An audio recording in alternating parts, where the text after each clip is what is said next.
Doing their own thing over there. Hey, that's their own thing, man. It's do your thing. It's what you want to do. Guys, welcome to This One Time. Today I'm joined by the very powerful Brian Kearley. I love that. Dude?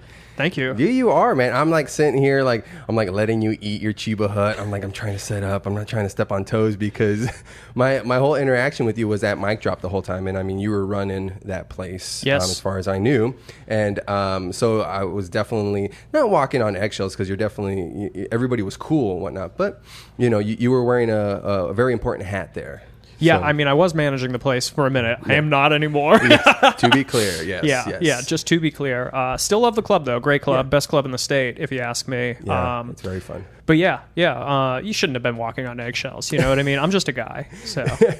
I know, but everybody has positions, you know, and when you're in, like, a profession and there's somebody up there that, you know, their opinion or what they think about something, you know, has some weight to it and it has, you know, some inherent value to the people around. It's just natural. It just happens. You know, sure. if again, like my district manager at Guitar Center walks in, I treat it differently, you know, but at the end of the day, yeah, we are dudes. And I mean, that's part of the thing I love about my workout group is that it's free. It's only outdoors, open to all men, held outside, rain or shine, and it's actually raining today, right?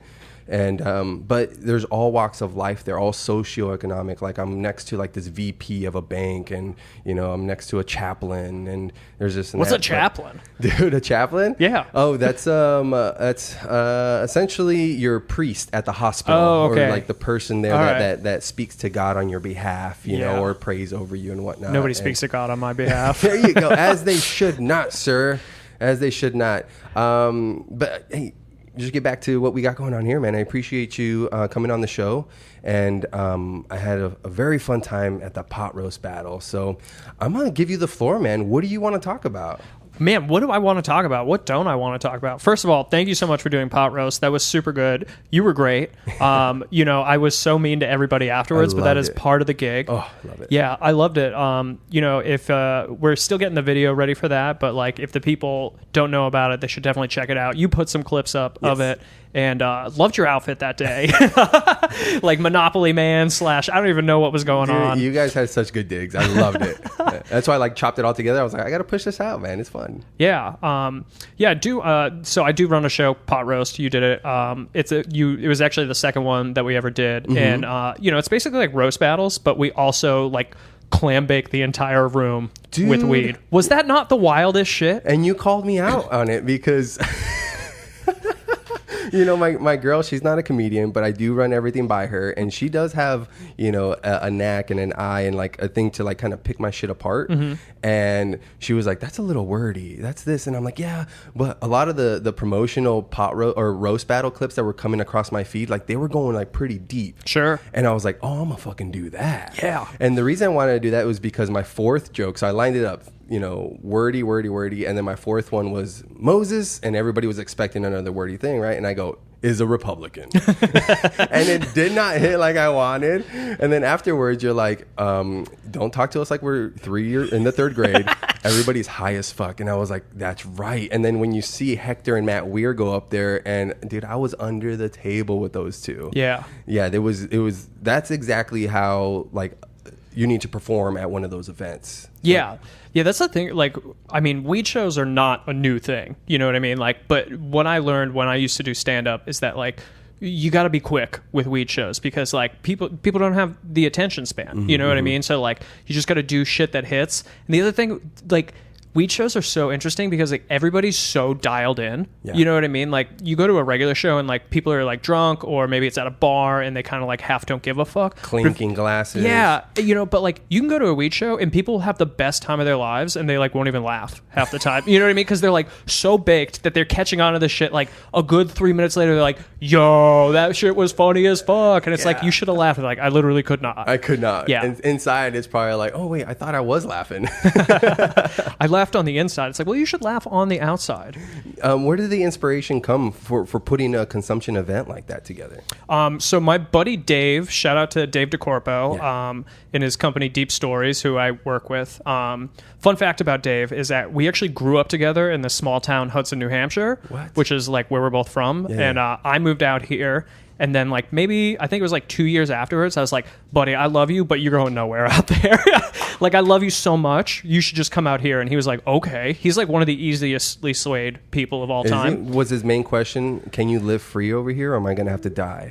That was that. And I was like, you might have to die, baby. But honestly, you can live freer out here than you can in New Hampshire. Really? They don't have legal weed out there. Oh, come on, New Hampshire. Live free or die, man. I know, right? They're getting there. It's like decriminalized, but whatever. It's because no sales tax, right? No sales tax. That's why. No sales tax is pretty great. You need to buy a washer or a car, go to New Hampshire. Really? And drive it back. Yeah. People do that all the time from like Massachusetts. We live like right on the border. So people are like, I used to work at a Sears and people are like, oh, I'm from Massachusetts. I'm like, fucking everybody's from Massachusetts. Of course. Here. Yeah, of course you are. Dude. Yeah. So anyway, he moved out here. He worked for a dispensary for a while, and then he started putting on consumption events through a company called Trap Culture that he started. And he no longer works with them. Gotcha. So he, continued to do consumption events with this other company. And we've done weed events before. The first one we did was called Concentrated Comedy, and we did it at House of Comedy. Oh, nice. Oh, bro, that was a fucking time. What? Because it was like your first one, and you're just like... Yeah, it was our first one. We had Trevor Wallace headline. Oh, shit. Before he was... Well, it's not like he wasn't big, because like he sold the place out, right? Yes. But like he wasn't today big, you know what I mean? But he was like an up and coming at the time. And Rick Bronson, I love that man. Thank you so much, Rick Bronson, for letting us do that show. But we had so many dab rigs. Like, you've been to House of Comedy, right? Yes. Like where all the comics hang out? Yes. That whole thing was dab vendors. So there were like 10 different dab vendors. Oh, shit. And there was just a line of people doing dabs the entire time. Like, the haze of dab smoke in that room was absolutely insane. There was an employee, her name's Cassidy, love her to death. She lives in the Netherlands now. She had to go home. Does she live in the Netherlands because she's running for what happened that night? Probably. Honestly, she is straight edge. She is like 100% sober. Like, she doesn't drink, like here and there, but she's like, she is a woman of the faith. And she had never smoked weed before. And she came up to me at one point and she's like, I feel like all my tension in my shoulders is gone and I don't know what to do. And the poor girl had like a minor breakdown because she had never been high before. And she got like, forget contact high, like, bro, like it was like a cloud of fucking dab smoke. Yeah. And like she had to go home, and it's just like legendary, honestly. That is, man. Great show. Rick Bronson called me up afterwards. He's like, you could never have people dabbing in my club again. I'm like, I'm sorry. He's like, there's film on the TVs. I'm like, maybe you should just probably clean the TVs, Rick. I don't think it was from us. You know what I mean? But so we weren't allowed to do the show there again. Yeah. Actually, we did one more there, but they had to dab outside. Gotcha. And then we did another Concentrated Comedy. We did 3 in total. And then pandemic happened pretty much. Oh, yeah. Fuck. Okay, so it was that long ago. Yeah, it was quite a while ago. Yeah. We took a bit of a break, and then we decided to do it again. And this whole thing came up because I was talking to the commissioner of Roast Battle League, Pat Barker. Shout out Pat Barker. Hey. Great guy.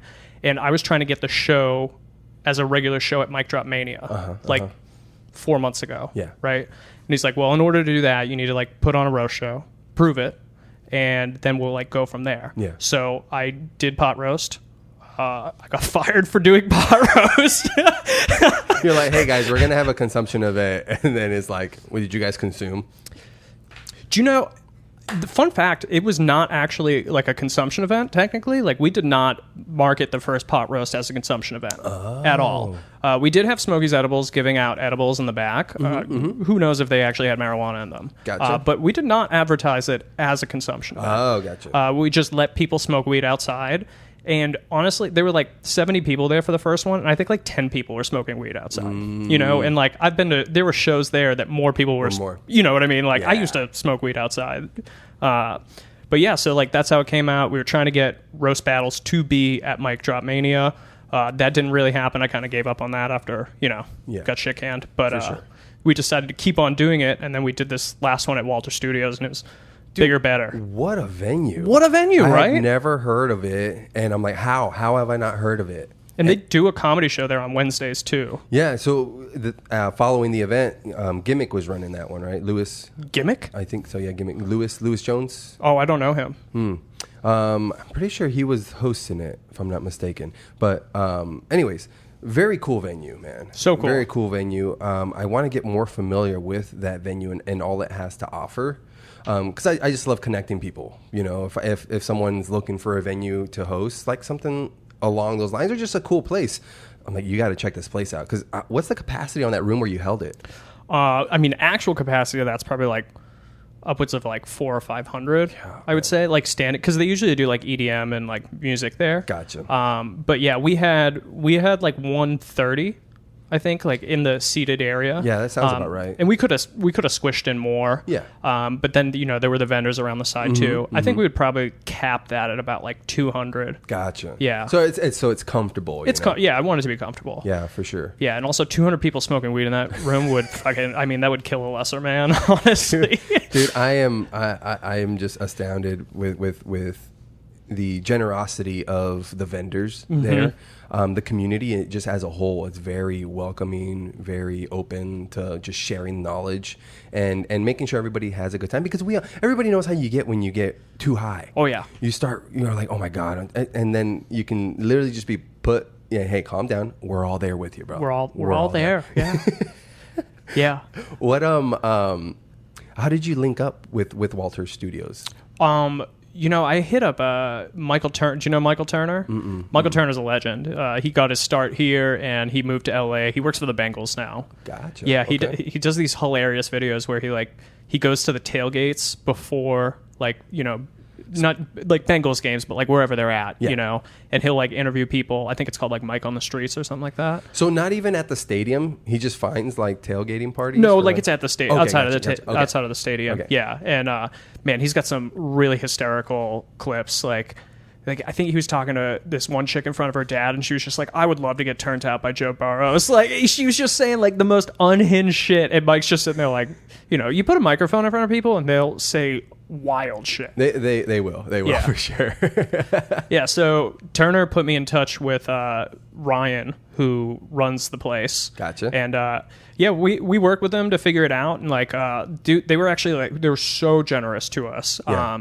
They were like, they like cut us a huge deal on the entire thing, and they're like, we really like how this event sounds. Yes. And so like we'd like to make it a co-production, so it was like a Deep Stories x Walter Studios thing. Yeah. And they gave us an amazing rate on the room and just let us do like whatever we wanted in there, and that we did. You know, we put on a great show. I was very, very proud of the show and everybody that was on it. And again, the amount of marijuana consumed and given away there, like the pictures of people's hauls afterwards, I was like, oh my God, it's huge. And that's what I like. I'm promoting the next one. I'm like, listen, I'm not a part of the next one. I'm not on there. I'm gonna be there, and you should all be there, because just the, like I said, the generosity and just the inclusiveness of that whole environment was just, to me, I was just like, hey. And it could have been because I'm high. No, it's not because I'm high. Listen, these shows are fucking awesome, and I can't wait to be part of future ones, man. But yeah, you guys, you got to get out there, man. You'll I think if people just posted pictures of their hauls, like just back to back to back to back to back, and everybody sees it and they're like, okay, cool. And then it's like, we had fucking hilarious comics, man. You had Dana Wisson, Walker, Matt Walker, and his wife. Gosh, she killed it. Chelsea Beers. Chelsea, yes, yeah, because her Instagram handle is different. Yeah, it's Chalknilla. Yeah. I just got it. Got it. She's half black, she's half white. Yes. Good job on that handle. Gosh, she's good. She's hilarious. She's good. And she's been doing comedy for like 4 years, I think. That's it? Yeah. She's a monster. I'm actually, I manage her. That's kind of like a new thing, and she just recorded a special like at the end of the year, and we're in the process of getting her special all edited up. I've been working with an editor down in Chandler to get it all done, and dude, she's a monster. She's gonna be a household name without a doubt. No doubt in my mind. Especially when you take into consideration like how long she's been doing comedy. You know what I mean? And Yes. she's got like several hours worth of material. Well, when you were like, she's been at it for, I was like, 12 years. My mind went to 12 years. Yeah. Like the way she handled that room too, because everybody was fucking high, man. So high. Yeah, but she came right back or she came up and just fucking knocked it out of the park. And then the way Wild Child just opened up on CT. Oh my God. Bro, that was a public execution. It really was. I mean, like, I was contact high from that. I actually quit smoking weed, which was like the worst timing. I quit smoking weed like 2 weeks before that show. Couldn't have been worse timing. At one point, one of the vendors came up and put 30 joints in front of me, and he said, "You can do whatever you want with that." And I was like, "Well, I'm gonna give it away because I don't smoke." But like, dude, Wild Child, I'm like kind of contact high, and she comes out just going for the jugular against Unc CT, who did not write a single joke. Man, CT, get it together, man. CT, get it together, man. And it was just like, man, that was easily one of the most one-sided battles. I mean, like, each of them put in a great effort, but Wild Child was just like, oh my God. And I had never even met her before that. Oh, you haven't? No. Dude, she's a force, bro. Yeah. She is a force. Like, she's hit the ground running, out to shows, promoting, hitting up guest spots for people. Like her support is crazy. And then she started that Cool Kids Comedy Club, man. Yeah. Where she's bringing, comedy to kids and helping boost their self-esteem and just different avenues, getting kids familiar and comfortable with expressing themselves. It's awesome, man. I think that's amazing. Yeah, the whole concept behind Cool Kids Comedy, shout out to that, is just incredible. And like, dude, kids learning how to like public speak in general, it's just, that's like a game changer. You know what I mean? Especially nowadays where, I don't know, I feel like every kid doesn't even know how to interact with another person. Dude, let me run this high thought by you. All okay. Right? Let me hear it. Get these all the time. So, my daughter's 9.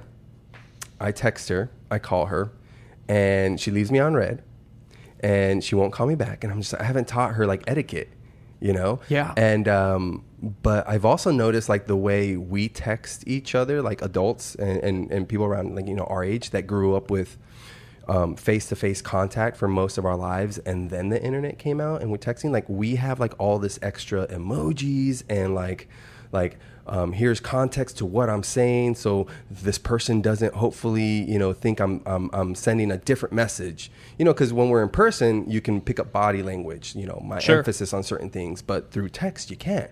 And she's growing up with just that type of communication right out the gate. Like, it's almost like a robot.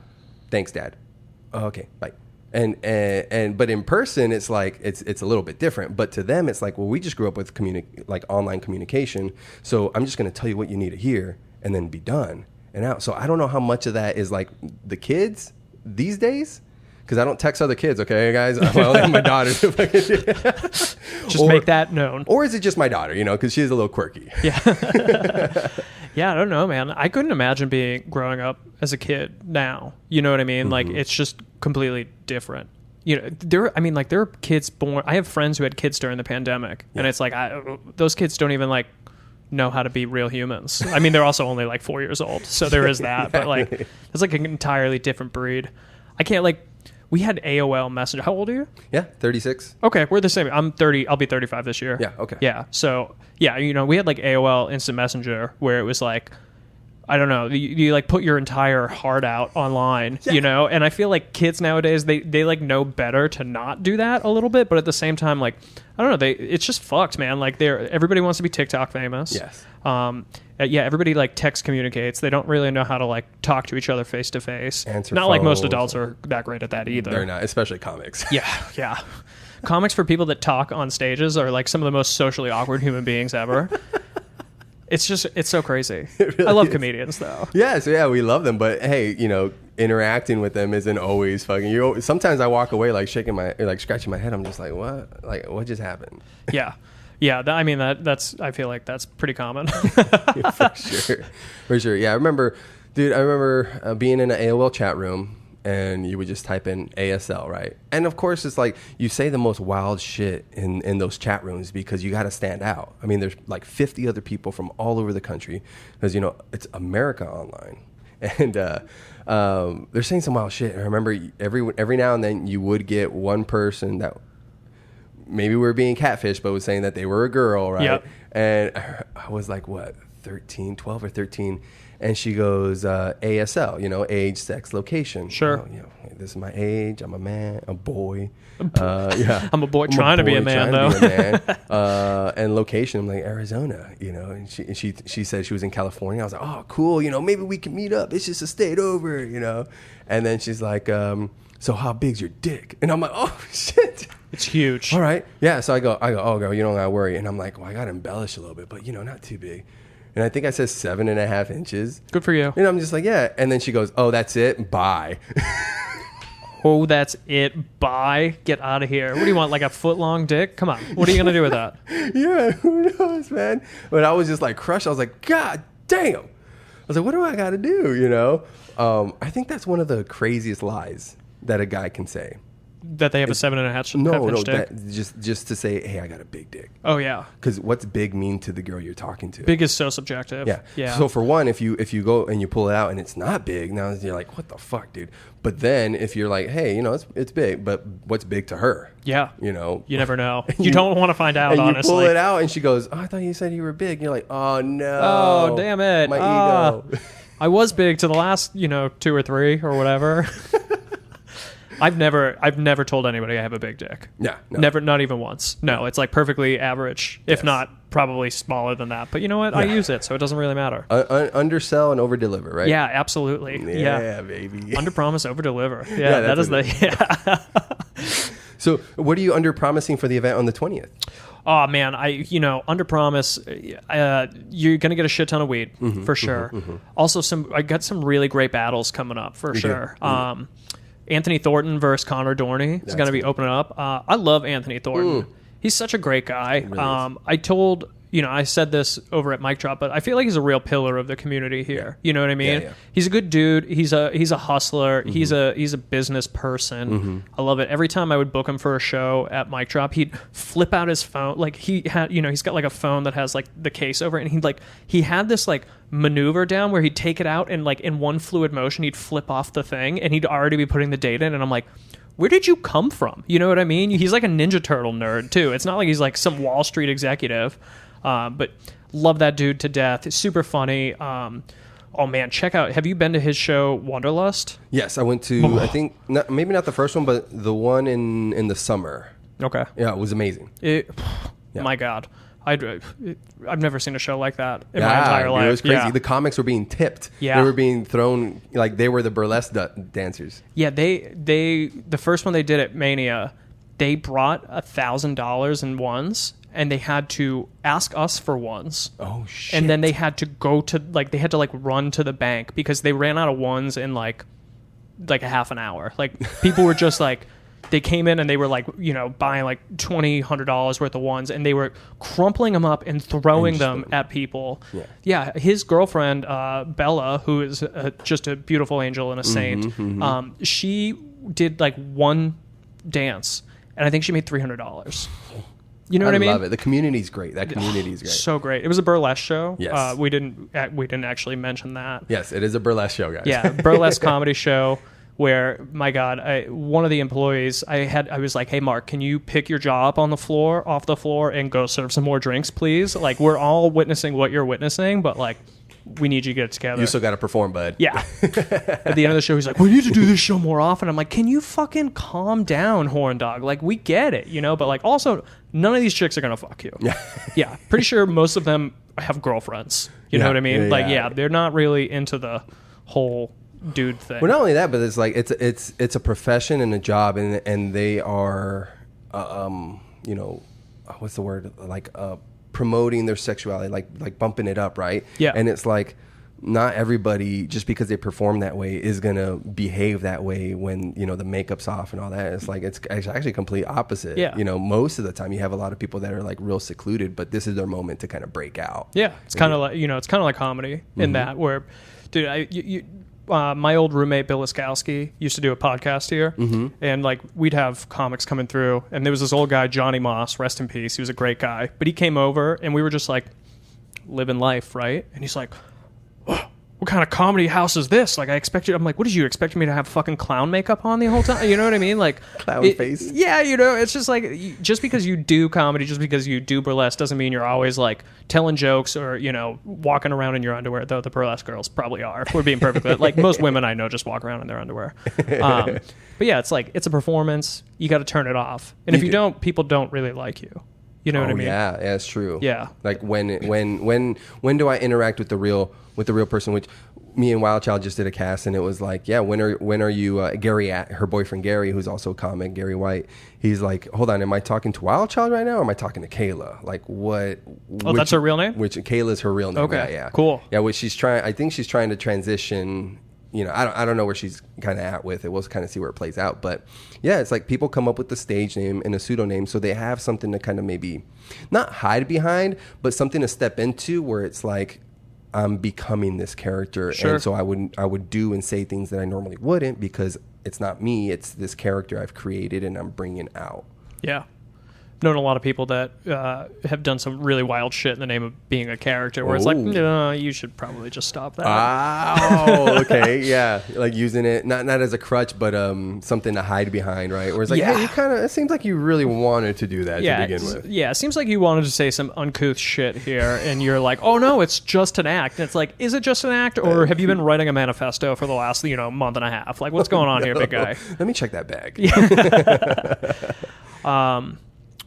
Yeah, so, wow, we really went off there. We were talking about pot. I don't even smoke weed anymore, and here I am just kind of like... Well, I think all the years of doing it, probably just, it's still like residual. Yeah, I'm still trying to get it out of my system. It's only been a month, and I'm still like, whew. What, if I can ask, what led you down the path of like, hey, so do you have any plans to partake in it again, or is it like a hard no, or is it's just, hey, it's a hard no for now? It's a hard no for now. I'm actually sober right now. Gotcha. Which is boring. If I'm being perfectly honest, I do love Molly, so I will probably eat some of that pretty soon. I don't know if you've ever done it, but yes. I highly recommend it. I think it's great. See, most of the drugs I've tried, pretty much all the drugs I've tried, I've had really good experiences on. I'd love to hear that. And I think a lot of that is because, the reason I haven't, short of certain points with alcohol, like I haven't leaned on them for like, oh, I'm feeling shitty. No, it was to kind of enhance an already fun experience. Yeah. So. Yeah. I kind of, the reason I stopped smoking weed, so I haven't drank since October. Okay. And I was just kind of over that. Yeah. I'd taken a year off before. Yeah. Because I was like, maybe I have a drinking problem. And like literally after 3 weeks of not drinking, I was like, I don't have a drinking problem. No. Like, you know what I mean? Like I was like, this was so easy to stop that it's like, I clearly don't have a problem. I just like to drink a lot. And alcohol is everywhere. Anywhere you go, it's like there is alcohol to be consumed at any event. So it's just integrated to our social atmosphere already. Yeah, and it's fucking poison. It literally is. It literally is. I think a lot of people have kind of like come to the same realization. Like, I'm like, oh, I haven't drank since October, and there's a lot of people who are like, I'm not drinking either. And it's like, oh, good for you. Yeah, but it's like, there's no unique experiences anymore. You know what I mean? Like, used to be like the odd guy out if you weren't drinking, and now people are like, yeah, I haven't drank since like last May. Like, you finally came to your senses. Yeah, good for you. Yeah, I stopped smoking weed because I was having massive fucking panic attacks. Oh, shit. Like, huge panic attacks. My grandfather, he's got Alzheimer's, recently diagnosed. And sorry to hear, man. Yeah, me too. Thank you. He's also kind of old, so, that is a little bit of perspective. Like, he's 85. Oh, lived a long, good life. Yeah. Lived a very long life. And, he kind of recently got diagnosed with it. It's tough to see, but at the same time, it's like, it's not like he's 50. Yeah. You know what I mean? Like, he's done the thing. Gotcha.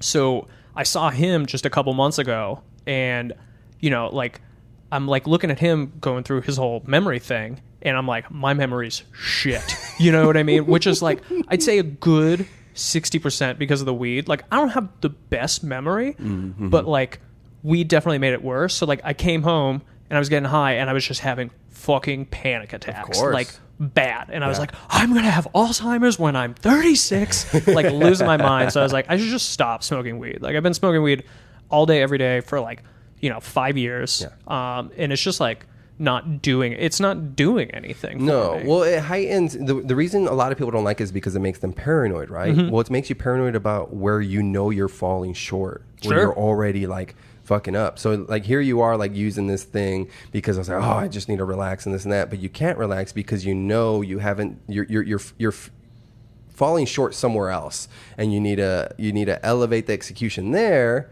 before you can feel fully confident in it. Sure. And we lean on it too much. Yeah, absolutely. It's like, it's just like was not doing the thing. And like kind of hilariously, it was like when I wasn't smoking weed, I wouldn't think I need to stop smoking weed. It was when I was high where I was like, I need to stop smoking weed. It's like literally the weed is telling me, you got to stop, bro. Yeah. You know? You got to listen to it. Yeah.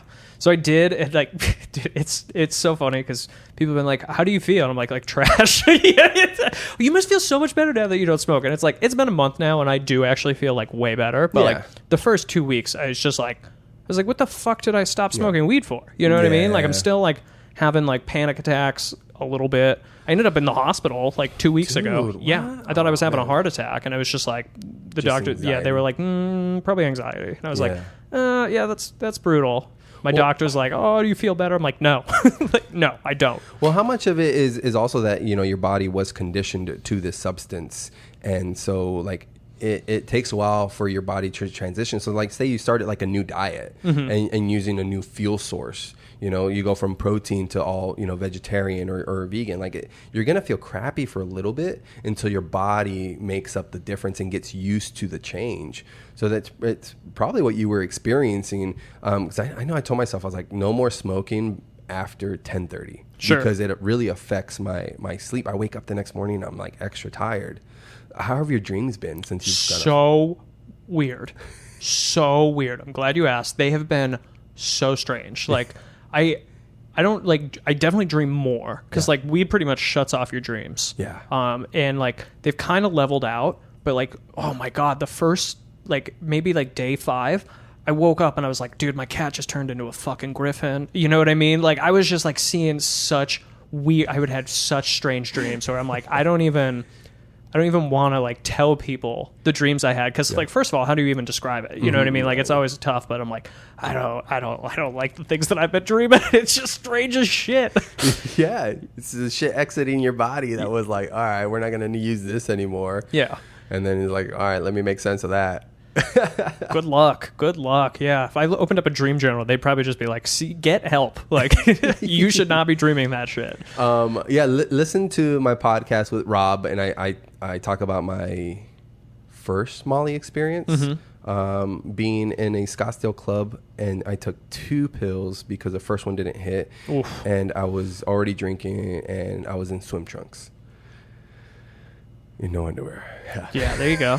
I like that. Did it have like the netting, the swim trunks with the netting? No. Oh, okay. Well, that's probably for the best, honestly. It would have done some damage otherwise. Yeah. But really, really good experience. I know it's just one of those things that you do need to use sparingly, right? Because it is very taxing, as I hear. I'm trying to remember because it's been a long time since I did it, but I feel like I definitely get really dehydrated on it. Oh yeah. That's kind of like You ever go to have you been to a rave? Not really. You should go to a rave. Take me. Okay. All right. Yeah, I'll let you know the next time we go. Okay. Yeah, we've been to a few. Okay. Great time, but you just got to stay hydrated because if not, you're just gonna pass the fuck out. Yeah. I love Molly's so great. I don't like to convince people to do drugs, but like people are like, I wouldn't do Molly. It's like, you should change your tune on that one. Yeah. It's great. Makes you feel like love, It's a good mental reset too. Ah, good. Okay. I'm trying to remember that. Cause mushrooms is my go-to. Yeah. My go-to for that. But the last time I took mushrooms, they were mad at me. They're like, "Why are you're abusing us right now? Like, sure. You're using us for a lesson that we feel like you've already received." And I was like, "Yeah, you're right." And yeah, that's the self-talk to self-realization and the responsibility that you got to say is like, "Yeah, I'm abusing this now." Yeah. And even then, that was like sparingly. Like I have a chocolate bar in my freezer I got from my birthday of January of last year. Oh wow! So it's not like I'm on all the time. But, I try to maybe twice a year. Okay, let me have a reflective moment. And the last time they weren't having it. Yeah, dude, mushrooms are, I mean, they're great, but I would do acid over mushrooms any day. Yeah. Have you done acid? I've done like a quarter tab. Smart. Enough to like have like, I think I was watching like MMA fight. Sure. Or boxing or something. So I remember the boxing lights, that was really vivid and popping. But other than that, nothing too much. Yeah. I have I have zero control on mushrooms. I throw up every time. Oh, really? Every single time. Like, I know it's coming. What's the dosage that you have to do though? So like, the first couple of times that I did it, I was with people like, you got to eat an eighth. So it's like, I just eat an eighth. First of all, I hate the way they taste. They're disgusting. I've tried smoothies. I've tried pizza. I've tried peanut butter sandwiches. I've tried everything. And I can always taste the poison mushrooms that you're putting inside your body. It does nothing to like mitigate it. So I was like an eighth guy for a hot minute. And then I was like, I just like, I don't know. I don't like doing that many mushrooms. And then like one of my buddies was like, you don't have to eat an eighth, right? And I was like, say it again. I'm sorry. And like, so I've tried, I did like a gram of mushrooms. Oh, so good. Oh, so good. You're just sitting there. It's like the first time you ever smoked weed. You know what I mean? Like colors seem brighter. You're just like big permagrin on your face, whatever. The last time I had mushrooms, I drank, it was like a mushroom tea. Okay. That I split with 2 other people. And there was like 6 grams total. So you would think that you get about 2 grams. I was in fucking space, dude. I blasted off into space. And it hit me so fast. Interesting. Yeah, I was like, it was shrooms giving. Like, it was a bunch of friends. We did shrooms, and like, there were like 6 of us total, but me, this guy, and one of the women there all drank like the heavy dose tea. Yeah. Me and the dude in 10 minutes were like curled up on the couch, like unable to move. The woman that drank it is a fucking superhero. She was like walking around, fucking like bounced, like, how are you guys doing? And I'm like, I've seen God for 3 hours. She's been cradling me. Yeah, like the walls were, I was just laying in bed. Walls were melting. Plants were like coming into, like, they were like growing into my eyes. It was just like, I was seeing the wildest shit. And this woman's just sitting here like, how are you guys so fucked up? And I'm like, I hate you right now. It was crazy. And it's just like, I haven't really had mushrooms since then. Well, obviously the strain, right? The type plays a role on the experience. But also I wonder if like heating it up like that does something on the molecular level that it then interfaces with your body differently. I wonder, because have you ever had mushroom tea? No. It's the way to do it. It's like for sure, because like I've done it 2 or 3 times, and that was the only time that I drank the tea and puked, because it was like 6 grams of penis envies, which is like, have you ever seen those? Yeah. Yeah, those things are fucking slappers. Yeah. That's what I've had most recently. The last handful of times I've done it has been penis envy, but I just eat them. I don't mind them. They taste like sunflower seeds to me. Sunflower seeds. Wow. I'll never eat sunflower seeds again. That is terrible. It does. I mean, listen, once it's in your mouth for a little bit, because I did the whole Mike Tyson thing where he's like, I hold it in my gums. I just let it sit there for a while. And yeah, when you do that, it becomes this little slop thing that's a little much to handle. You're going to throw up right now. I'm going to throw up right now. Sympathetic gag reflex. Oh, that sounds so terrible. Yeah. But we put up, it's just like alcohol. Like we put up with the taste of alcohol to get the end result. Yeah. I guess not the end result, because it depends on who you get, but like, that to get to the place where you're searching, right? Sure. We put up with a lot of bullshit. Yeah. I went to a different universe on that mushroom tea.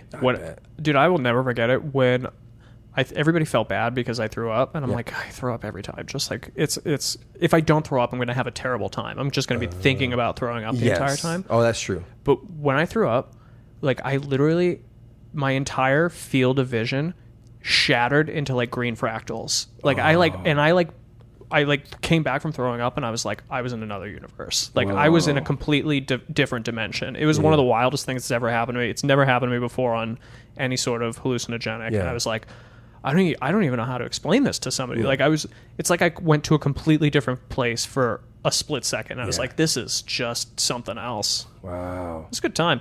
It's a good time. Well, I don't know. I am of the ilk that there is no bad trip. If you fight it, it becomes something that you view as bad, but it's also something that you need to see. I think when people have a bad trip, and maybe this is my inexperience, but I think it's telling you something that you've been ignoring anyways. Without a doubt. Yeah. And so, well, my bias confirmation has just been confirmed by you. So thank you. I had a bad trip when I did acid one time. That was not a bad trip at all. I broke up with my fiance at the time afterwards, and it was just like, it had to be done. You know what I mean? Like, she, she's great or whatever.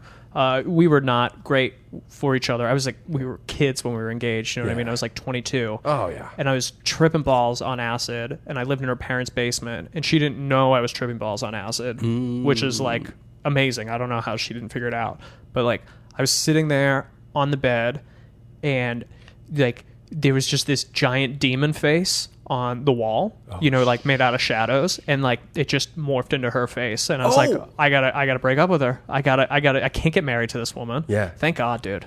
Wow. Dodged a bullet. My dad tells me every day. I'm not proud of much, Brian, but you dodged that bullet. Honestly, he, like, when I told him that I broke up with her, he was just like, that is the best decision you've ever made. Wow. Yeah. Dude. She, we were young. I'm not trying to speak. I'm not trying to talk shit. No. You know what I mean? No, I tell people my advice to anyone around me these days, like especially a lot of my coworkers. So I was always the young guy at places, and now I'm fucking in my mid 30s on the other side of 35, and now you still look very young, though. Oh, thank you, dude. You're welcome. As you. Yeah. Oh, thank you. Yeah. I'm just like, guys, do not take any relationship serious in that regard, like get married, or I wouldn't even entertain serious relationships till early to mid 30s. Sure. Like, don't consider kids, don't do any of that, man, because your 20s should be spent with you trying to set the world on fire, is my opinion. That's hindsight. Love my kids. I do appreciate the relationship I had with their mom, while we had it. It made me who I am today out of it. But goddamn, did I fucking learn some fucking lessons. Yeah. So word to the wise. I always tell folks too, is like, listen, if you want kids, adopt. Yeah. Don't have kids, or be selfish like me and have some kids of your own. There's that innate nature of us that we need to pass on our genes. But if you're wanting kids, like, there's plenty of unwanted kids out there. Yeah, go to a rescue. You know what I mean? You can get them. Yeah, 100%. Yeah, I've been with Devin, for my girlfriend, for 10 years in December. Yeah. We don't want kids. You know what I mean? And people would be like, oh, you'd make such good parents. I'm like, I know. Yeah. Like, if we really wanted a kid, adopt, I guess. But like, even still, it's like, we don't really have any interest in that. No, and that's that's your prerogative, and you know what you guys are doing. You guys are living a great life and being members of, like, you're in the comedic community. I'm not familiar with Devin and what she does, but you guys seem like the people that are very involved. So it's not like you're just out there freaking running amok. That's what people think. You're not gonna have kids, or you're being selfish. It's like, no, we're still giving back. Yeah, we're still doing our thing. Yeah, mostly being selfish, though. 100%. Like, we talk about it all the time. We're like, God, if we had kids, we couldn't do this. You know what I mean? Like, we have dogs. Yes. We got 2 dogs who were so calm when you came today. That was such a new thing for them. I'll take the compliment. Dude, they must really like you, honestly. Because Matt Walker, one of my best friends in the entire world, every time he comes over there, they lose their fucking minds. Like, for minutes, where I'm like, shut up, and you came in and they were like, one woof, and then they're like, this guy's all right. And you're a brand new person. I've never seen anything like that. But yeah, I mean, like, we have dogs now, and it's like, we can't even travel without trying to figure out, like, we're going to Austin next week for South by Southwest, and like, we're bringing the dogs, because it's just like, it's easier to bring the dogs than to fucking. And do you find a place up there to kind of shelter them up, or are you doing like an Airbnb that's dog friendly? Hotel that's dog friendly. Okay. Yeah, it's Austin. I think it's kind of. They just, like, don't give a fuck over there. Yeah. Pretty liberal. Keep it weird. Yeah, keep it weird. Yeah. I'm looking forward to that. We actually got free all access passes to South by Southwest. Get out of here, man. Yeah. I know the guy that runs the comedy part of it. Okay. Yeah, he hooked me up. It's very nice of him. Man. Well, shout out to that gentleman. Charlie. Does he go by Chuck at all? No, he doesn't. All right, good. No, he's a Charlie. He's a Charlie. Yeah. We like our Charlies. Yeah, we do like our Charlies. Chucks are kind of weird. Yeah, they really are. The old Chuck. You little fuck. That's fine. Sorry if there's a Chuck watching. So what are you looking forward to doing at South by Southwest? Is it comedy and music, and it's like comedy, music, film, and tech. Gotcha. Okay. And I'm honestly probably, I don't even know if there's any comedy left, because like South by Southwest started like on Monday of this week. It's like a 2-week thing. Gotcha. So we're going for like the last 3 days, and I don't even know what's in store for it. It's just like we had a trip planned to go to Austin, and then the pandemic happened. Oh, okay. So this is kind of like a makeup for a trip that was supposed to happen like 4 years ago. Hell yeah. With the added bonus of being able to go to South by Southwest. Yeah. Probably looking forward to the music more. I love comedy, but I hate comedy. You know? Yeah. You know? I feel like that's kind of a common thing. Like people are like, "Oh, you must go to shows all the time." I'm like, "Oh God, no." You know? Like my dad the other day was like, "Oh, you're going to go see Bill Burr?" And I'm like, "No. Absolutely not." No. I like not for he paid $200 for each of his tickets to see Bill Burr. Oh shit. I was like, I'm certainly not paying $200 to see Bill Burr. If somebody wants to give me a ticket, okay, maybe I'll see Burr. Get it, Burr. Hey, get it, Burr. You earned it. Listen. Yeah, I don't know. How long have you been doing comedy? So I had a 6-month stint back in 2019. So I started the podcast shortly after my dad died in 2019. Sorry to hear that. Thank you. And I was doing the podcast for a few months, and then I was like, you know what, man? I've always been a fan of comedy. Mm-hmm. I never considered myself the funny guy or anything like that, but I did like to crack jokes, and, you know, I loved conversation like this and keeping it fun and lots of laughter. And so I was like, yeah, I'll give it a shot.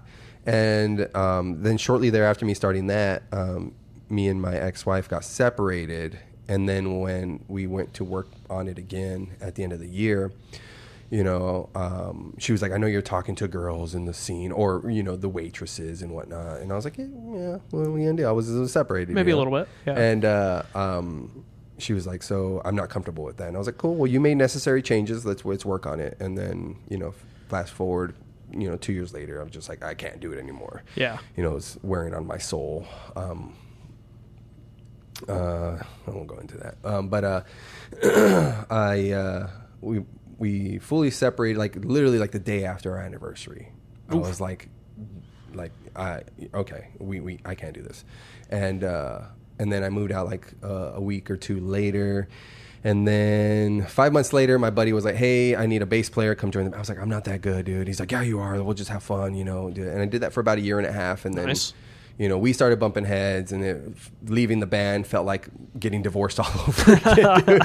You know, because the gear was the kids, and you know, here's this, you know, person that I'm having a toxic relationship with. Sure. I'm just like, oh my God, so many parallels. And then I was sitting there for like a week or two, and I'm just like, I need to do something creative. And I was like, fucking comedy, man. Let me pick that back up. And I hit it a lot harder than I did back then. Back then, it was really loose. I think I was doing Devil's Advocate and the old mic, Improv Mania. Is that what it's called? Sure. Yeah. Improv Mania. I was just doing those two. And then this time when I went out, I hit like 5 or 6 mics every week. Nice. And so I've been at it since April. Cool. Yeah, everything I've done since, you know, the podcast, being in the band for stage presence, and just being kind of confident as, you know, all my trials and tribulations, and sharing that with people, and they've shared to me like their insecurities and, you know, where they've been having problems with their relationship. And it's just like you said, I'm just a guy. I was like, oh yeah, that's right. We're all just fucking a guy. Oh, that's just a girl. But we have these positions, and, you know, just gaining some value that I didn't know I had by the relationship I was in. So all performing like this, and just getting really familiar with people, and having, you know, 2 hours to just sit with someone that I find very interesting and uninterrupted, and we talk about where it goes. I'm just like, okay, man, there's something to this. Sure. And you become more comfortable when realizing that nobody has it all figured out, and everybody is just fucking on the edge of their seat, like, what's my next move? Bro, nobody has anything figured out is like that is like the biggest lesson I've learned in my adulthood. Everybody is faking it. Mm-hmm. You know what I mean? And it's like they can try to tell you that they've got it figured out, and they're fucking lying. Exactly. The people that are like, I got it figured out, I guarantee you, are like almost sucking their thumbs at home, like in a corner, like, oh fuck, what am I gonna do? Like, nobody's got it figured out, especially now. The world's just such a mess, you know. Like, if you've got it figured out now, you're on a different level. You know, like, that's just not even a thing. Yeah, seriously, man. There's just so many angles and avenues and pitfalls. Sure. Yeah, so if you're scared to go out and branch out and do something, like just do it. And you, to bring it back, so my high school buddy was on, and he was asking me, like, you know, you're kind of going after it. And I told him, I was like, listen, dude, honestly, like, I failed at my greatest challenge in life, marriage. Mm-hmm. I failed at that. I couldn't reach this person. I couldn't get to them and bring them up, and you know, we couldn't remain the team. So in my opinion, that was my biggest task, and I failed at that. So nothing else, because it was right. You know, my kids were riding on that, right? So now, like, get up on stage and tell some jokes that miss. Cool. Like, grab an instrument and play, you know, a song I don't know, whatever, sure, dude. Because people are just there for a good time. Yeah, they're there to have a good time. If you let loose and allow it to happen, everybody else will appreciate it. Absolutely. And they appreciate the full send, you know. They do appreciate the full send. Yeah. I like that. That's a good outlook. Yeah.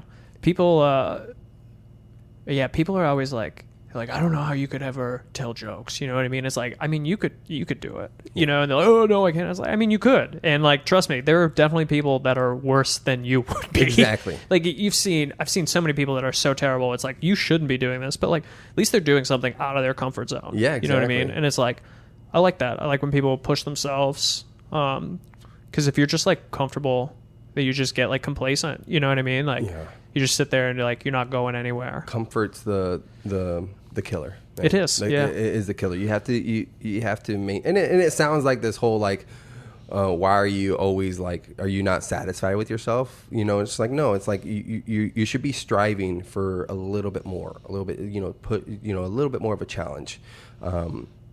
As I see that, what do you call that? The trainer, like, mountain climb, or it's a hangboard. Hangboard. Okay, yeah. Cool. To train your finger strength. Yep. And grip. Yep. For what's it called? Rock climbing. Yeah, Jesus Christ. I boulder mostly. I do this for a living? God damn, dude. Yeah, I boulder mostly. Bouldering, which is like no ropes. You know. No ropes. Yeah. Gotcha. Lower climbs, no ropes. Why is that called bouldering? Because mostly it's on boulders. Gotcha. Okay, yeah. So nothing too crazy. Yeah. Like. Yeah, it's like, you know, like, if you go to a gym, they're all walls. You know what I mean? But, like, if you were to go outside, you know, you would, like, if you're bouldering, you're just, like, climbing boulders. Whereas if you're rock climbing, it's generally, like, with a rope. Yeah. Unless you're doing some Alex Honnold shit, you know, like free soloing, which is I'm not anywhere near that good, or have a death wish. So yeah, man, that dude is so interesting. So autistic. Oh, very. Yeah. Well, anybody that's really good at something, mm-hmm. especially, like, so niche or anything, like, I mean, they're like, when people are like, oh my gosh, have you noticed how many more people are, you know, have autism or Asperger's, or, you know, even Down syndrome? It's like, no, that's always been, I think, around. Sure. It just wasn't diagnosed. We were just like, oh, that dude's just weird, or that's, you know, they're unusual. You know, it's like the village idiot. Like, there was always a thing. It's just now you can hone in on certain things, and the world has become so vast. You go anywhere and there's a rabbit hole for it. Oh, like, yeah. I'm gonna go get a pot for my plant. This new plant I got. Cool. What type of plant is it? Where are you gonna keep it? Or you want to do a vertical pot? You want to do, you know, it's gonna be, how much sunlight is it gonna get? Like, there's a rabbit hole for everything. And so people that are on the spectrum, autism, like, if you find your interest and you hyper fixate on that, there's greatness in there. Oh yeah. Genius and insanity. Was it genius and insanity are like next door neighbors? Yeah, I think is the quote. Different side of the same coin, something like that. That was like Einstein, right? Yeah. Hella autistic. Exactly. Yeah. Exactly. Beethoven. If you don't think Beethoven was autistic, get out of here. You think you can make masterpieces like that and not be cracked on the head? Look at Kanye. Yeah. Exactly. Man, speaking of rabbit holes, I went like on a Kanye.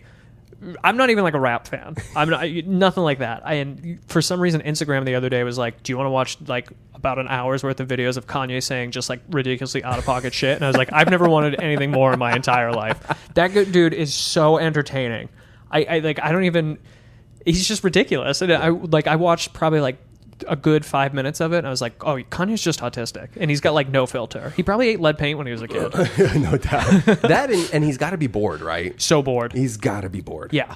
Do you see all there's like a bunch of stuff's coming out that like rappers are like fucking each other and like banging kids and shit?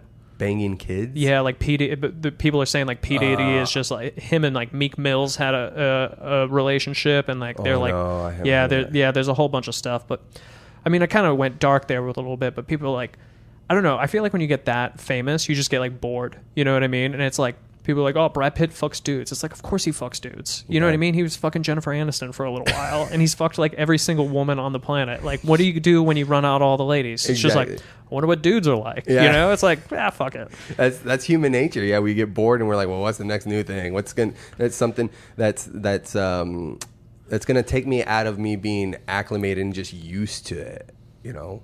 There is. And people talk about, like, you're like, oh, do you know that, rappers are now, involved in pedophilia? And it's like... This is according to the Republicans, though. Yes. So I don't necessarily believe it, but... Well, but the thing is, I mean, look down in history, and it's everywhere. Oh, yeah. It's the unfortunate side of human nature is that it's in every culture. Every culture has had that, and it's disgusting. So gross. But it's like, to be surprised... All right, so I was molested as a kid. We're going. So sorry to hear that. And I'm always surprised to hear when someone wasn't, to be honest. Sure. Just the nature of what I've experienced, and when I share that with people and they tell me their stories, I'm just like, cool. So I'm honestly surprised when someone doesn't have a story on even some level, but like, going a little bit further in that. It's just there. It's unfortunate, man. Yeah. It's everywhere.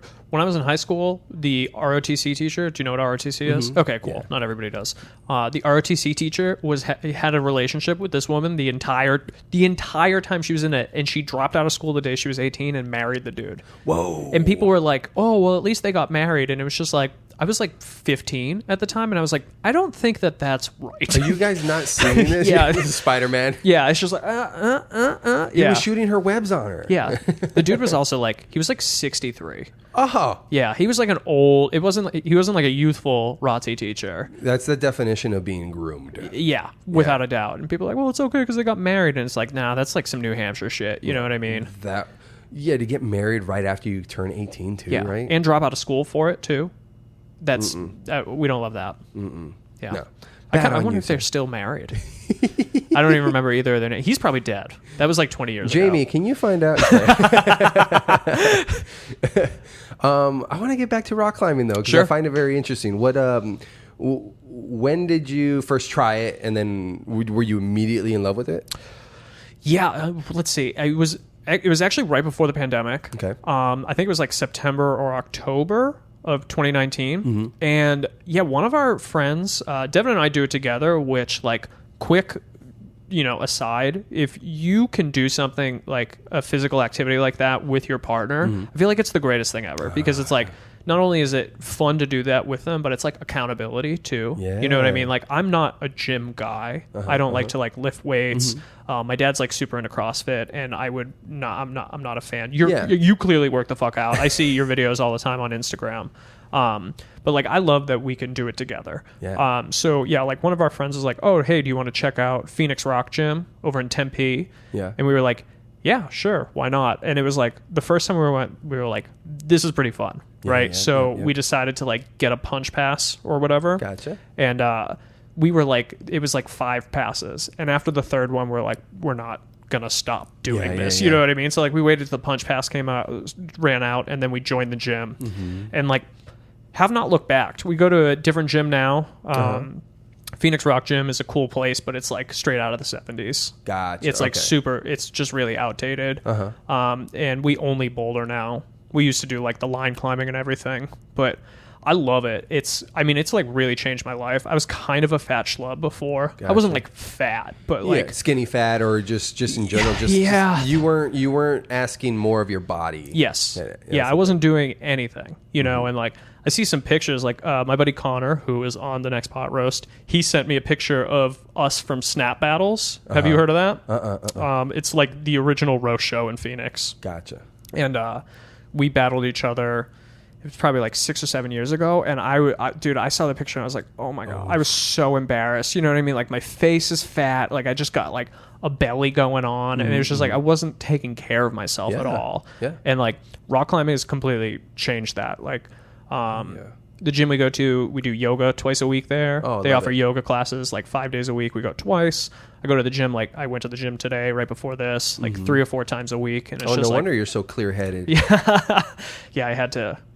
Actually, half the gym's closed right now, and it's just the fucking worst. Oh, really? Yeah. What, are they remodeling, or did it have Yeah, they issues? are actually. Yeah. They had to, it's a pretty big gym, honestly, and they are just like remodeling / updating one of the sides, and like one of the cool things about going to the gym is they're always changing it up. Yeah. And they haven't changed it up in like almost a month now because they've been working on this other side. And I went in today and I was like, I fucking hate everything here. Okay, it's because you need that variety. You're like, what's new?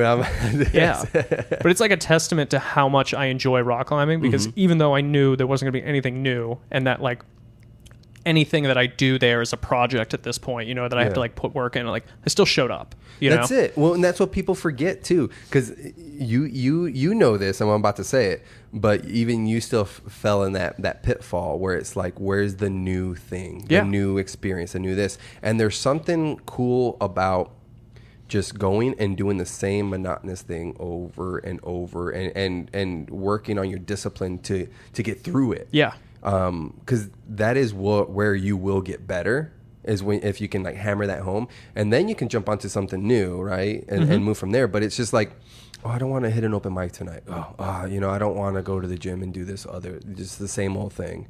In my workout group, like there's variety. Everybody takes turns like leading it. Cool. So one day, it'll be you, and you might do something that's more upper body, centered. One guy might want to run more. This other guy might want to do more legs. So there's a variety.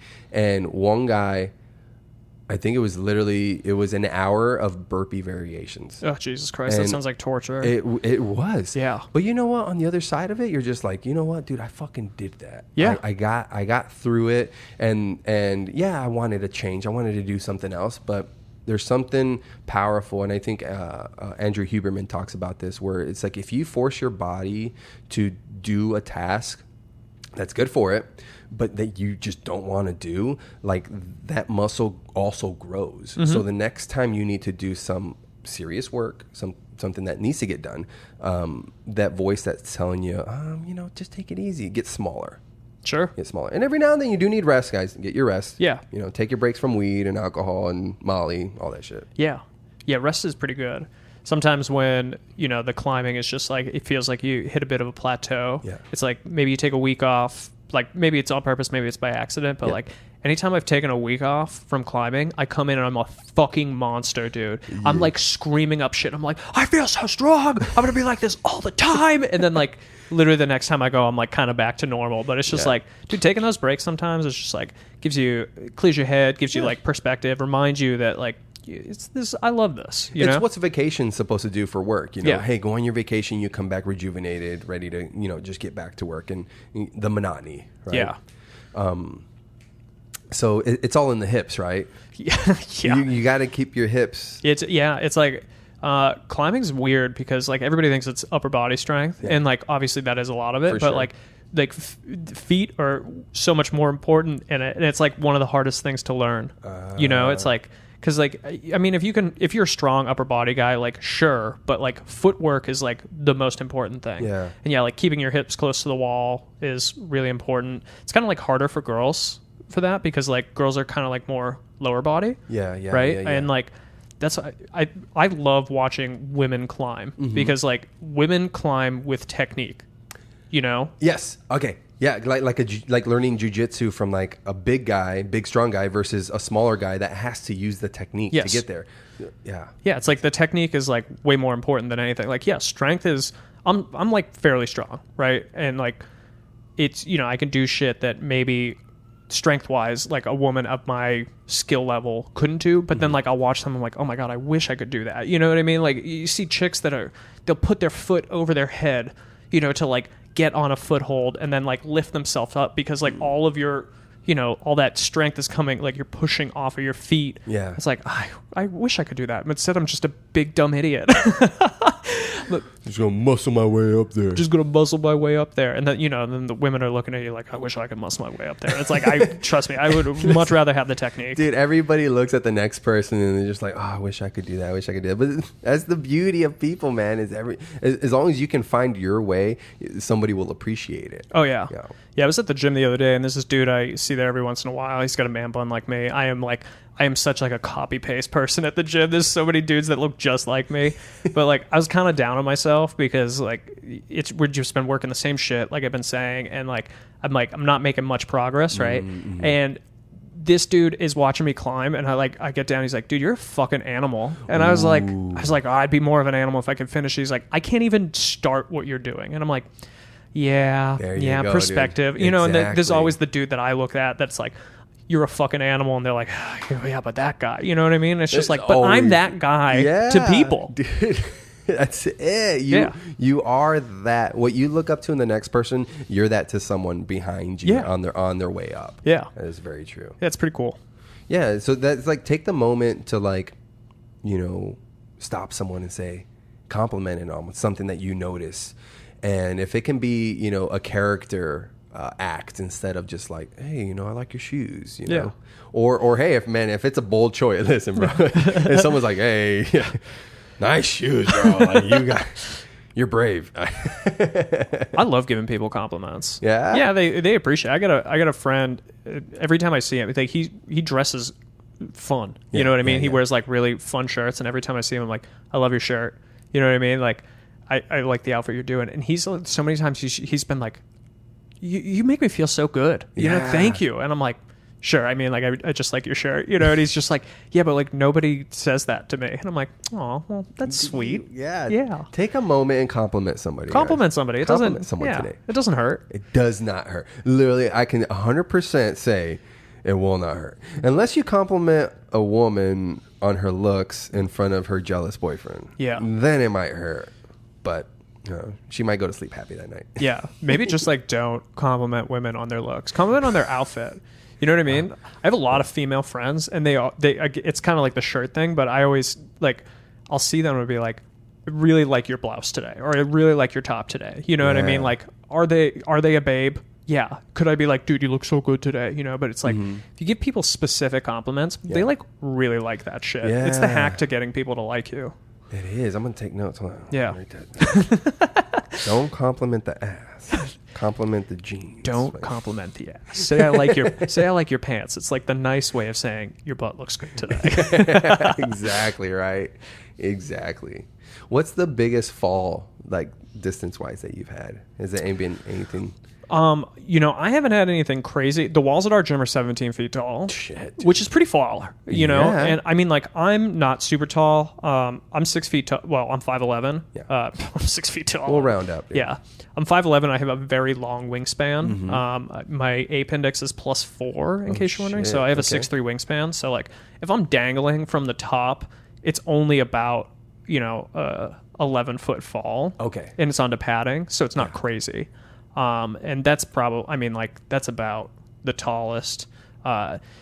Devin took a nasty fall at the old gym it was probably like a 12-foot wall, but her foot, she came down and her foot went in between pads and like popped over, and she couldn't walk for like 2 weeks. She couldn't climb for like a 3 proper months. Sprain. Yeah, it was a pretty bad sprain. Luckily she didn't break it, but like bad sprains are also no joke. Yes, you know what I mean? Like I had to like, her foot, it was so bad. I make fun of her because I'm such a dickhead. She falls and she gets injured. You know what I mean? She's like legitimately injured. But like, she's a grown ass woman, and she fell, and she falls. She goes, owie, owie, owie, owie. So like, now anytime we get like a little cut or whatever, I'll be like, owie, owie, owie, owie, owie, owie. But she was fucked up, dude. I had to like, I was watching her ankle just like swell. Yeah. You know what I mean? And like, climbing shoes are super tight. And I was like, I'm really sorry to do this, but I have to like rip this shoe off you before it gets any worse. And we have to cut it. Yeah, maybe you can't even get it off, and it's like, so I'm like, tourniquet. Yeah. I'm like fucking pulling it off, and her ankle's just like purple, and like it's the second floor of this gym, so we had to like carry her down the stairs, and it was like, that wasn't even a far fall. Again, like, it was just the way. 12 feet tall, she's dangling, so it's really only like a 5-foot fall, but it was fell in between the pads, popped over. It was brutal. Yeah. I'm glad she's good now, right? Me too. Well, she was walking around, right? Yeah, she's fine. That was years ago. I did. Somebody sent me an Instagram reel the other day where this, this guy. Excuse me. Do you know what an auto belay is? A what? Auto belay. Auto belay? No. Okay. So belaying is like when you're, if you're climbing up the rope, the person on the ground, like keeping you taut or whatever, is the belayer, right? Gotcha. And they have this machine called an auto belay, which removes the need for a person. It's like in theory. Yeah, in theory. It's this like, it's got like it's like a magnet on like a motor type thing, and it's just like it enables a safe fall. It's an incredibly safe piece of machinery. Yeah. This dude climbs up the wall, forgets to clip into the auto belay, thinks he's in the auto belay. It's a 30-foot wall. He jumps off from the top. Thinking it's going to catch it. It's going to catch it, but he's not clipped into anything. And it's like he had his phone set up. And of course, my fucking twisted-ass friend sends me this. And it's just like he jumps off and just like smacks on the bottom. And it just lays there. He didn't die. Yeah. But it's one of the, you can like Google it. It happened in Poland. But there's been like 3 injuries, I think, from auto belay machines, and every single one of them was from people not clipped in. User error. Yeah. So, no, dude, I experienced on a much smaller level. My old ass experienced that at the trampoline, like the jump house. Sure. The other day we were playing dodgeball in one of those areas, and I went backwards thinking I was going to hit the trampoline, but I hit, even though it was the padded, it's harder. It's harder than the trampoline. So like if I knew I was going to land on that, I would have been a little bit more flat instead of more rounded. And that fucking hurt. And that was what, from me standing to throwing myself back, I was 3 feet. I can't imagine falling 30 feet. Yeah. And even though those padding, those cushions are probably like 12 inches or so. Yeah, they vary, but yeah,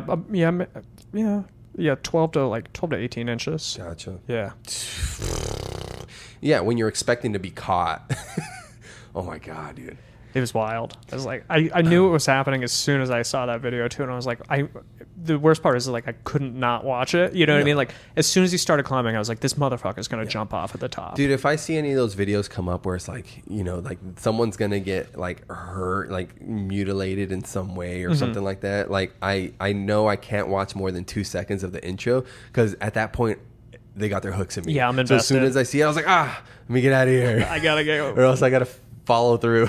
Yeah, I got one buddy. Yeah, my one buddy, he's just like, I'm like, dude, you need to, whatever your algorithm is, you need to start watching puppies. You know what I mean? Like, you need to fix this, because like, this is just, there's no way that this is serving you at all. You're just sitting at home watching car crashes and people dying. Like, you got to stop. Dude, Sheila's, my girl's fucking For You page on TikTok is so wild. It's just so unhinged. Oh, it's I so like that. Yeah, like her sense of humor is just crazy, silly, like just out there. And I'm just like, well, I'm thankful for you. No wonder you go to like 90% of my open mics. Dude. We were connecting on one the other day. I can't remember what it is. But I am being distracted by your bicep tattoos here, man. Oh, thank you. So we got Marvin the Martian and Underdog. Yeah. The two, people compliment on the Underdog one all the time. They like the Marvin the Martian one too. Yeah. But yeah, it's a great character. Yeah. I love old cartoons. Yeah. Big fan. Yeah. Not that I'm like current on them, you know what I mean? But like, I grew up watching this shit. Yeah, we grew up, Looney Tunes and Hanna-Barbera. Have you watched like old Looney Tunes at all recently? Not recently, not through these eyes, this now, but so racist. Oh, of course. Oh my God. A couple years ago, Devin was like rewatching it, and I was like, you cannot make this shit anymore. Like, it is not great. Well, and you imagine that maybe, because when those cartoons were in like the 50s, 60s, right? Sure. I mean, stand-up was in its infancy. Yeah. So don't you think that a lot of people that would have gone into stand-up just went into drawing and writing for cartoons? Yeah, probably. So a lot of it is just like, I'm going to say some shit that's kind of, not supposed to be, leaned into or something like that, right? It's just the shock factor. Yeah. Things. Different time. It really is. It really is. But you have to take that into consideration for everything you watch. Yeah. I watched, I tell people this all the time. I watched Crocodile Dundee. Have you watched that movie recently? Bro, that movie does not hold up whatsoever. Really? Yeah, I don't remember ever watching it when I was younger, but I watched it like 3 years ago, and I was like, this movie is just a cocaine-fueled romp through racism. Is it is terrible. Does he also hit women? Does he hit women? I don't know. I don't know if he hits women, but they're like certainly misogynistic. Yeah, without a doubt. Yeah. And like there's like one part where I think his limo driver or maybe cab driver is black, and he's like, "What tribe are you from?" And I'm like, "Oh my Jesus fuck," you know what I mean? Like I'm a pretty liberal guy, but even still, I was like, "This is just like, even if I wasn't, it's like we are in a different time now. Like you cannot just ask a black dude what tribe he's in. Like what the fuck is going on here? Does not hold up." What about like Scary Movie? Oh, I haven't seen Scary Movie in a hot minute. I'm trying to remember. I like Scary Movie, came out when I was like 13. Yeah. I mean, there's certain movies that, when they hit you, it's like just music from your adolescent age, when you have all that teenage angst that no matter what, it's like... I still have that teenage angst. Yeah, it hasn't gone anywhere. Hence the man bun. Yeah, exactly. Outside of rock climbing, comedy, raves, and Molly, man, what other things are you... Card games. Card games, okay. I love card games, like too much, honestly. Really? Yeah. I'm like card games and fighting games. Like I'm a really competitive person. Yeah. I'm pretty good at like keeping it, like under wraps. But like, yeah, dude. I played Super Smash Brothers competitively on the local level for a little while, and like I almost throttled a couple 12-year-olds because they were so much better than me at the game. But yeah, it's like I kind of stopped playing fighting games, and I love playing card games. Like similar to Magic the Gathering. I don't play Magic the Gathering anymore, but like things like that. Okay, gotcha. So I was thinking like playing cards, whatnot. But yeah, so Magic. What's the other big one? There's like the big three are Magic, Yu-Gi-Oh, and Pokemon. Yeah, I was gonna say Yu-Gi-Oh. Yeah, I don't play any of those, though. I do know a pro Yu-Gi-Oh player, which I think is pretty ridiculous. She's actually a comedian too. Oh, really? Yeah.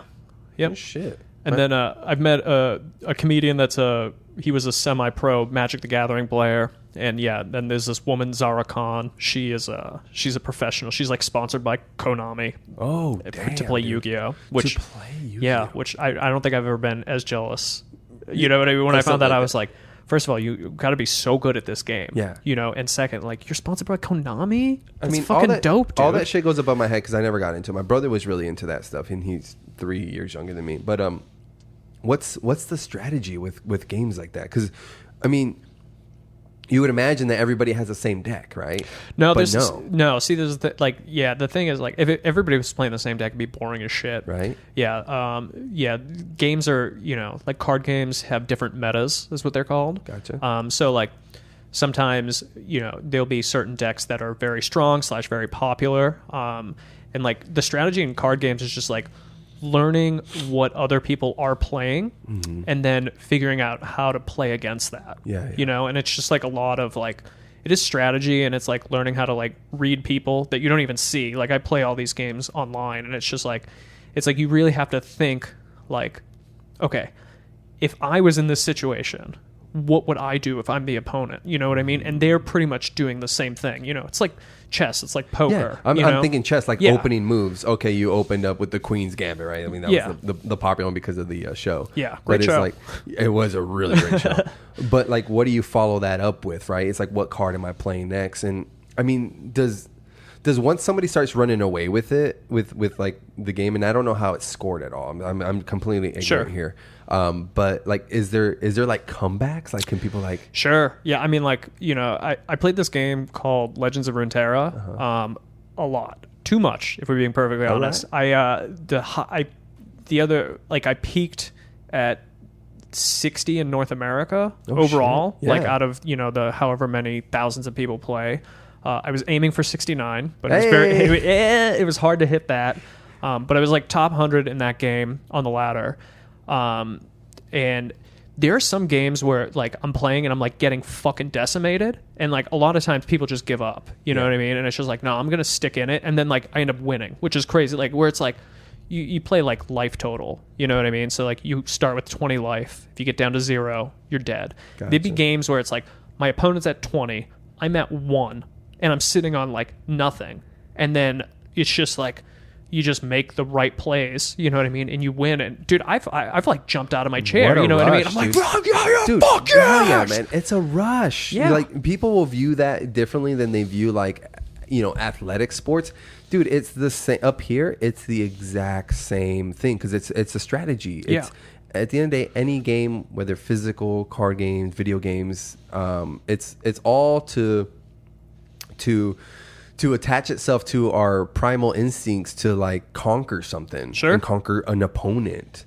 I mean, there's that thing where it's like a chess master will burn 6,000 calories sitting through one full day of chess matches. That's crazy. Because your brain is just humming. Just imagine your computer just going. I mean, that's our computer, man. So I can do like I get chills thinking about like a comeback like that where it's like out of nowhere. Boom. It's amazing. I watch people play these games online, you know what I mean? Which is just like the nerdiest thing. But like you see it's so funny because like the people that play it are like mostly like nerds. I'm not trying to disparage them, but it's just like, it's like the nerdiest guy where if you would look at him, you'd be like, oh, so competitive. Yes. You know what I mean? Like to the point that they'll win, they'll be like, get fucked. You know, and it's like you're not allowed to say that. Like, how dare you? Punch in the face, dude. Yeah, you're gonna get fucking bullied. Like, yeah, dude. That's kind of the thing I love about fighting games, because like fighting games are there's two people that play fighting games: black dudes and nerds. Like, black dudes love fighting games. It's so funny, and like they're hilarious to watch because they will just shit talk people, which is so funny. Yeah. And then it's just like super nerds. Like, I've seen matches where it's like this skinny, like 65-pound beanpole going up against this dude, and like after he beats him, he's just like in his face, he's like, what, you're my bitch now? And it's like, dude, that dude is gonna fucking kill you, you know what I mean? But it's like, but no, because like in this battle, in that arena, you know what I mean? Like, you know, it's like you don't have to be. I like it because it's just like it's really a level playing field. It's all skill, you know what I mean? Like, it doesn't matter how fit you are or how athletic you are, you know, it's really just like how good you are at the game. Yeah. And I love seeing nerds pop off, dude. Yeah, it's dude. So fun. You're it's like hey, they deserve their time in the sun too. Exactly. They do. They do, man. We love nerds, man. Like, my kids right now are like, nerd is an insult, and I'm like, little did you know, man, nerds run the world. Nerds run the world. They do. Yeah. It's just a while too, because I mean, like, back when we were kids, you know what I mean? Like, my parents were cool. They let me play video games. Somebody had to babysit me, so why not the video games? You know, but they were very much of the like, you know, you can never make a career out of this. And now it's like, bro, streamers are making. Now they're like looking at you and they're like, why didn't you stick with it, Brian? Yeah, streamers are making hundreds of thousands of dollars a month. You know, you got to be popular, but it's like, it's kind of weird that we live in a time where you can make money playing video games. Well, because at the end of the day, it's just eyeballs. How many eyeballs can tune in to this? Dude, I just saw what Mike Tyson and Jake Paul just got announced for a boxing match. Jesus Christ. And I'm just like, Mike, what are you doing, bro? He needs money. I don't think he does. I think it's just, I don't know. He's probably just using it to the way I view Mike right now is, he wants to test himself against the young kid that's coming out, and he's that kid's been proving himself, dude. Jake Paul is, I mean, like, I don't really care about him either way, but like, he's like a physical specimen right now. Is. Yeah, he's doing the work, and he's putting on shows. He's getting people paid. Like, dude, this is. And you know, people can hate on him because he came up. Like, YouTubers get all this hate, man, but it's like that's a job in itself. And once you realize anybody's good at anything, there's work behind it. But I'm just like, Mike, what are you doing, dude? Like, here, this kid is he's gonna take it to him, man, because we all just view Mike as what we did in like the late 80s, early 90s. You know? And that's just not the case, dude. Father Time will fucking get you, dude. Yeah, what is he, like 50, 60 now? He's 50. He's got to be 54. I don't know. Okay. I like that. I like that. 54. Yeah, I'm going to say 54. Okay. I'm going to go with 54 on this one. Yeah, 54. His birthday's in May. No, just playing. You know his birthday? No. His tattoo artist was. But yeah, I'm just like, oh no. But you know, I'm all for it, man. Hey, get eyeballs. You know, get eyeballs on it. Get, you know, make money, promote it. Like, it's just shows, man. It's entertainment, and like, you know, people will talk shit about the arts. You know, like, you know, comedy, music, you know, playing games like that, and it's like, at the end of the day, we're put here to enjoy our leisurely time. Yeah. Work needs to get done. Shit needs to get handled. But at the end of the day, what are you spending those dollars on? You're spending it on the arts, you know, music, concerts, shows, fucking, I don't know, t-shirts artwork. Do you have more of those shirts, dude? How can I get one? I don't have any more on me, but we have like a storage unit full of them. Yeah, I'll get you one. Yeah. I'll take one, man.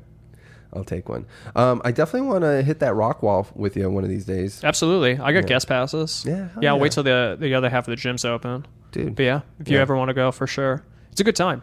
I think you'd probably be pretty good at it. You're obviously in very good shape, and you're like, you look long. I'm working on my pull-ups right now, yeah. And I think that's, I tweaked this.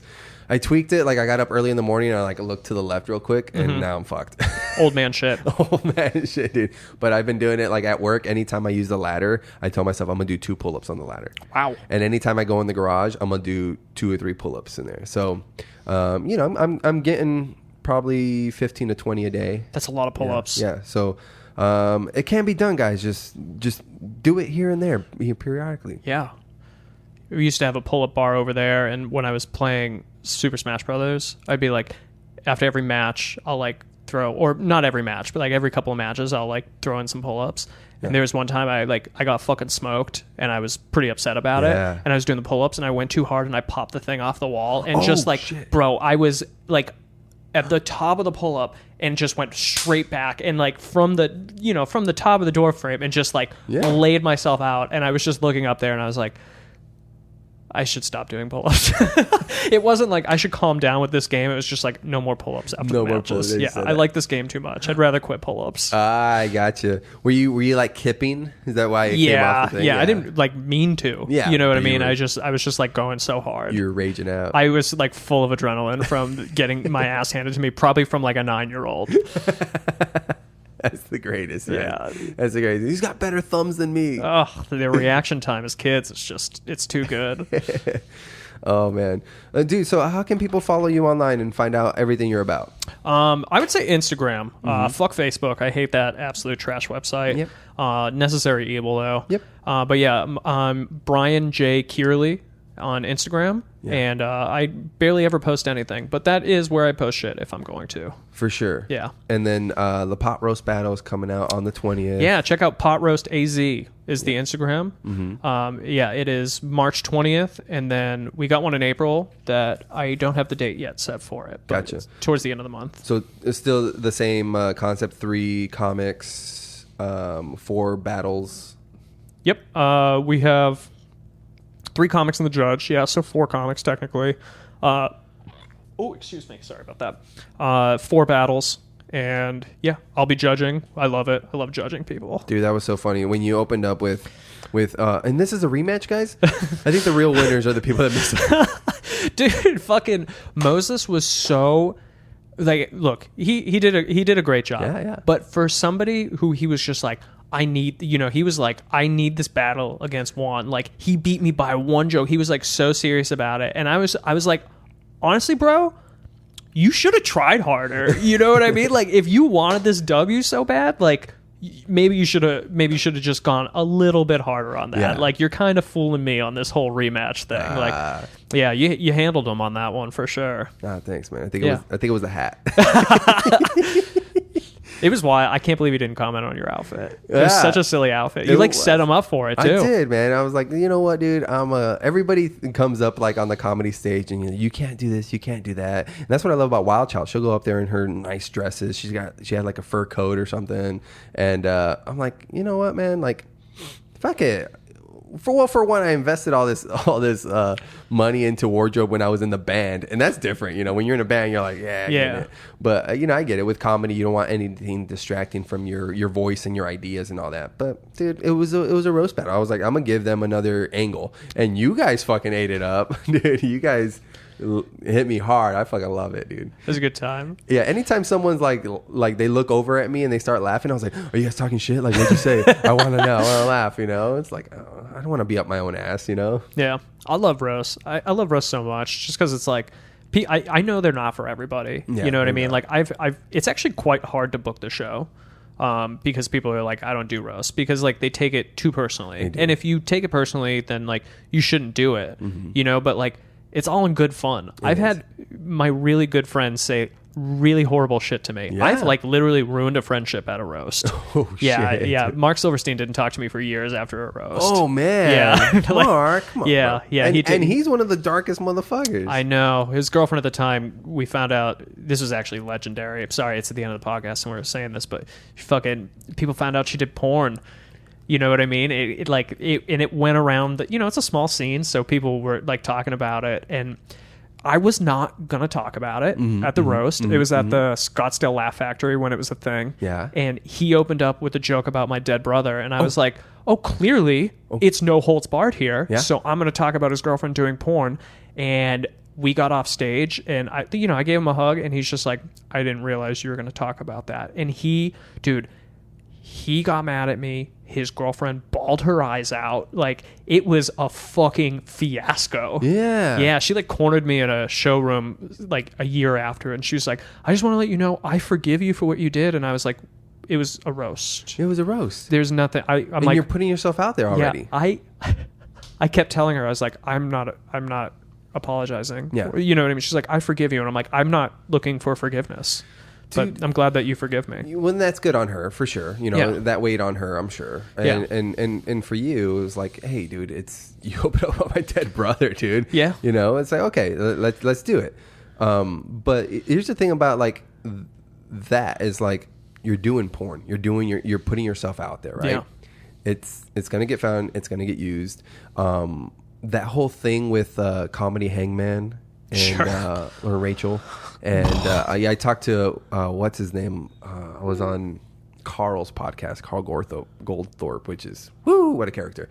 But I was like, listen, dude, I've seen her, post all the body stuff, where it's like people are talking about her cake and this and that, and it's like great, awesome, it's great.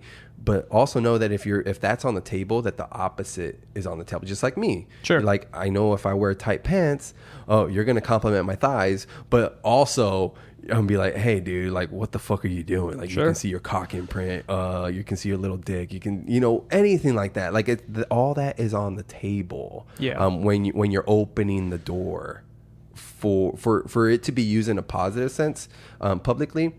It will be opened on the negative side of it. Yeah, I think that whole thing got that. I mean, this scene's always got so much drama, but that thing was like so blown out of proportion. And also, I feel bad for the woman who was made to feel bad or whatever. Yes. But she also then tried to you just can't pick a fight against the popular kids. Do you know what I mean? It was just like, I don't know what you're really expecting to get out of this, because it was like I felt bad for her because like nobody really took her side on it.